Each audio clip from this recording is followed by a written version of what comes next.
अब जरा ये विधानसभा का गणित देख लीजिए।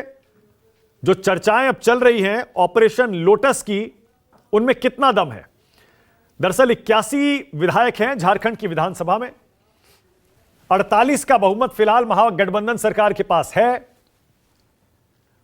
एनडीए के पास 32 का आंकड़ा है।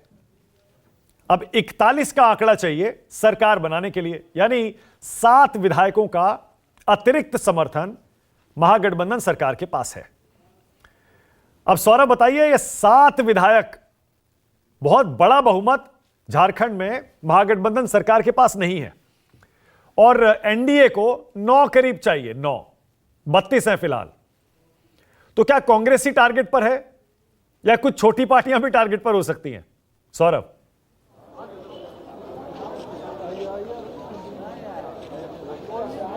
जी बिल्कुल, कांग्रेस ही टारगेट पर है, क्योंकि सबको, बीजेपी को पता है कि कांग्रेस को अगर तोड़ेंगे तो हमारी सरकार जो है वह बहुमत के साथ झारखंड में बन जाएगी। इसीलिए शुरू से ही, एक बार नहीं, इसके पहले भी कांग्रेस के विधायकों को तोड़ने की कोशिश की गई थी, और ऐसा भी माना जा रहा है कि आज भी कुछ जो विधायक हैं वो बीजेपी के संपर्क में हैं। लेकिन सबसे बड़ी बात है कि संख्या, जब तक 2/3 कांग्रेस के जो विधायक हैं वो नहीं टूटेंगे, तब तक उनकी, अगर 2/3 टूटते हैं तभी उनकी सदस्यता बची रहेगी, और तभी वो बीजेपी के काम आ सकते हैं, तभी भी झारखंड में बीजेपी की सरकार बन सकती है। लेकिन सबसे मुश्किल बात है कि 2/3 विधायकों को एक साथ तोड़ना। लेकिन मैं बार बार कर रहा हूं कि अभी भी कांग्रेस के जो विधायक हैं वो सर्किट हाउस में मौजूद हैं, वो मुख्यमंत्री आवास में मौजूद हैं, और आज से नहीं, वो एक दिन पहले यानी परसों से ही जो तमाम विधायक हैं वो सर्किट हाउस और मुख्यमंत्री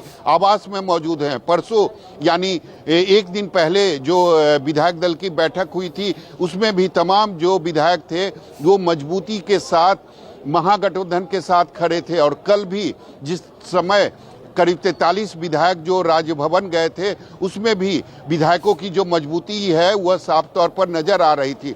तो निश्चित रूप से कोशिश जरूर की जा रही है तोड़ने की, लेकिन मुझे नहीं लगता है कि ये टूटेंगे। अगर टूटना होता तो ये पहले टूट जाते, एक दिन पहले टूट जाते, विधायक दल की बैठक में नहीं आते।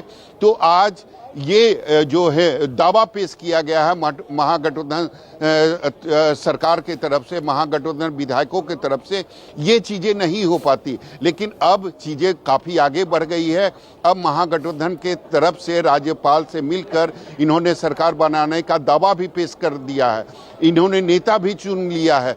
तो निश्चित तौर पर अब देरी जो है वह केवल और केवल राजभवन की तरफ से हो रही है, राज्यपाल की तरफ से हो रही है, और ये किसी को समझ में नहीं आ रहा। जो भी महागठबंधन के विधायक हैं उनको समझ में नहीं आ रहा कि देरी का मतलब क्या है। जब हमारे पास बहुमत है, जब हमारे पास नेता है, तो आप शपथ ग्रहण का समय क्यों नहीं दे रहे हैं? इसी बात को समझने के लिए चंपेन सोरेन जो हैं वो राज्य भवन गए हैं, राज्यपाल से मुलाकात करने गए हैं। वो जब बाहर निकलेंगे, जब वो मीडिया से बात करेंगे, तभी ये पता चलेगा कि वो उनको राज्यपाल ने क्या कहा है। और उसके बाद ही ये जो शिफ्टिंग के बारे में जो खबर आ रही है, और ये बातें भी सही है कि सर्किट हाउस एक बस गई है, वोल्वो बस गई है, और जो कागजी प्रक्रिया होती है चार्टर्ड विमान बुलाने की, वो भी शुरू हो चुकी है।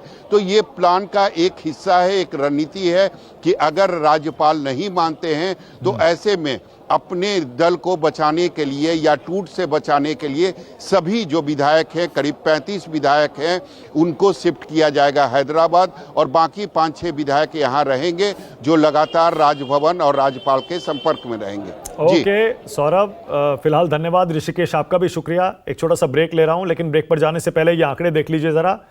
झारखंड में विधानसभा की स्थिति मैंने पहले बताया, 81 विधायक हैं कुल, एक सीट खाली है, 41 का बहुमत का आंकड़ा। महागठबंधन के पास 48 विधायकों का समर्थन है, जेएमएम के 29 हैं, यहां देखिए 17 कांग्रेस के हैं, आरजेडी और सीपीआई एमएल का 1-1 है, जबकि एनडीए के पास 32 का आंकड़ा है।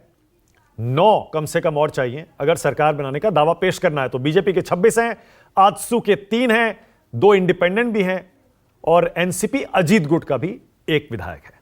एक छोटा सा ब्रेक ले रहे हैं, नजर हमारी इसी खबर पर रहेगी। देखते रहिए न्यूज़ 24।